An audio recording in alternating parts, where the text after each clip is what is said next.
passou fazendo bem, formou seus discípulos e organizou comunidades de seguidores, discípulos missionários dele. Depois ele ressuscitou e subiu ao céu, deixou para estas comunidades então a missão de continuarem a sua própria missão. Estas são as comunidades, as primeiras comunidades são as comunidades que nós queremos ser hoje, comunidades eclesiais, comunidade igreja. Então surgiu da ressurreição de Jesus, quando o Espírito, Jesus soprou sobre os seus discípulos o Espírito e disse: ide, fazei todos os meus discípulos, evangelizai em toda parte do mundo, em toda a terra, batizai-os em nome do Pai, do Filho e do Espírito Santo. Deu a missão que nós ouvimos no domingo passado, acho que lá no Evangelho nós tivemos também no dia da Trindade mesmo, Jesus que dá uma instrução e depois promete permanecer. Eis que estarei convosco todos os dias até o fim dos tempos. O mesmo Jesus, o mesmo Espírito de Jesus e a mesma missão agora é continuada pela comunidade. Este é o prolongamento da caminhada de Jesus. Se você pegar o Evangelho de Marcos, ou Lucas, ou mesmo Mateus, que são os mais próximos, você vai ler a caminhada de Jesus, a missão de Jesus. Depois você pega os Atos dos Apóstolos, onde também nós temos aí Lucas que explica a caminhada das comunidades, que nada mais é do que a caminhada de Jesus, o prolongamento dessa caminhada. Por isso, então nós encontramos esta visão: as séries, as comunidades nascem de Jesus, Jesus ressuscitado. Por isso, nos Atos 2, nós temos aí essa frase: eram perseverantes em ouvir o ensinamento dos apóstolos, na comunhão fraterna, no partir do pão e nas orações. Vejam já quantas características tem o cristão, discípulo, seguidor, discípula, seguidora de Jesus. Depois, ninguém considerava propriedade particular as coisas que possuía, mas tudo era posto em comum entre eles. Este é o modo de viver das séries. Começamos agora a comparar a nossa comunidade, a minha comunidade, à luz das comunidades, as primeiras comunidades. Os tempos mudaram, claro, a história ela muda também, a geografia muda, mudam as pessoas, mudam as nações, a cultura também vai mudando. Então, estas palavras importantes, viver, conviver, conhecer, acolher, partilhar, logo empolgou essas comunidades cristãs. E aí o projeto de Jesus. Em todo o Novo Testamento nós temos a imagem da casa. A casa é o lugar de encontro. Não começamos com igrejas. Jesus não construiu nenhuma igreja como nós temos hoje, igreja pedra, né? Existiam os templos eram da religião judaica. Jesus entrou em alguns desses templos, até ele entrou no templo em Nazaré, inaugurou o seu programa de vida e leu aquela passagem do profeta Isaías: o Espírito do Senhor repousa sobre mim, porque ele me ungiu e me enviou para anunciar a boa nova aos povos.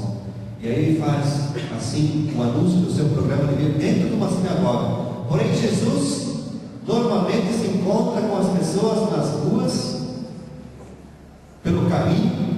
A história de Jesus é um autêntico encontro entre ele e as pessoas pelos caminhos, pelas praias, os lagos, os rios, os povoados e as casas.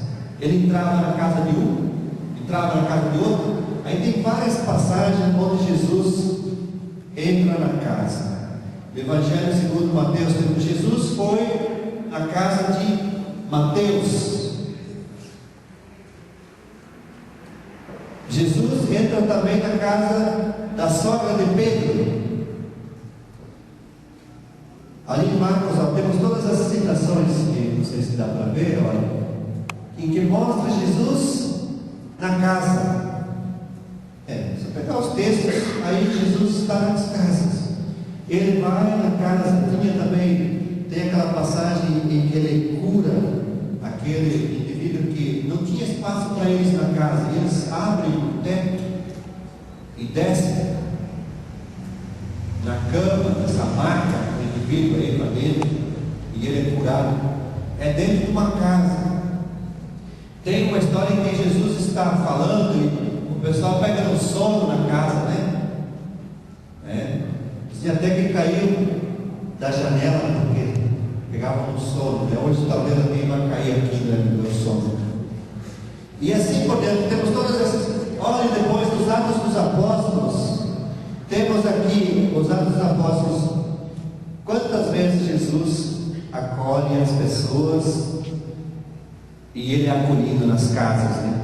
A casa de Judas, a casa de Tabita, a casa de Cornélio, a casa de Maria, mãe de João Marcos, a casa de Lídia, a casa de Priscila e Áquila.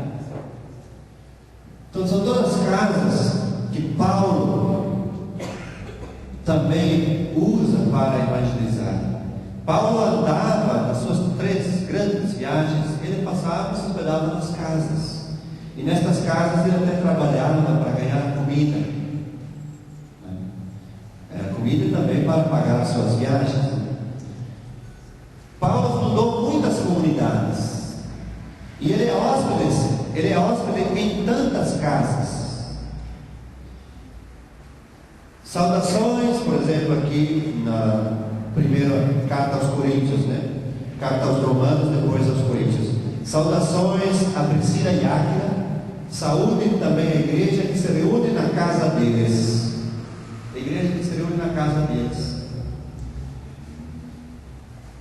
Saúde os irmãos de Laodiceia, que também, como também Ninfas e a igreja que se reúne na casa dele. Também está na carta aos Colossenses. Outra, Paulo, prisioneiro de Cristo, a igreja que se reúne na casa de Filimão. A casa de Filimão, aí na carta a Filimão. Então é assim que a casa é o lugar do encontro, porque é o lugar que abriga a família. Daí porque a igreja nasce família.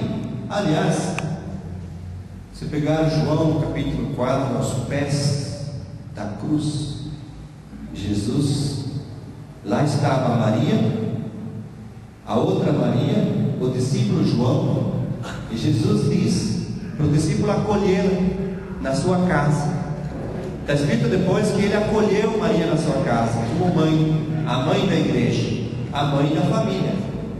Então a igreja é, antes de tudo, família. É lugar onde vivem-se as relações de família, a casa.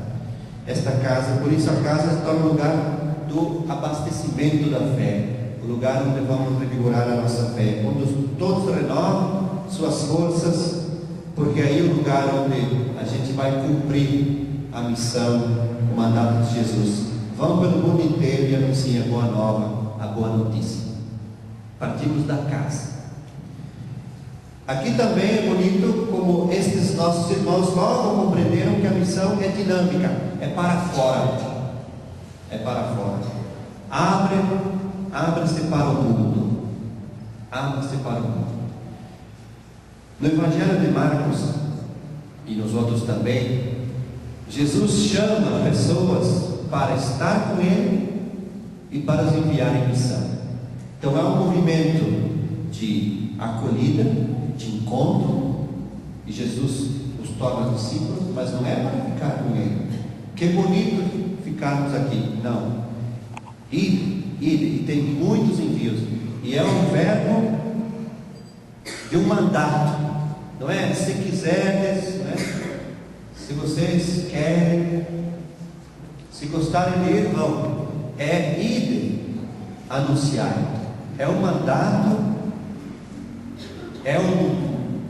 há uma força que não pode ser contestada. Nós somos seguidores de Cristo, sendo discípulos e discípulas, missionários e missionárias. Por isso que a Conferência de Aparecida resgatou as origens da igreja, quando colocou como tema discípulos missionários,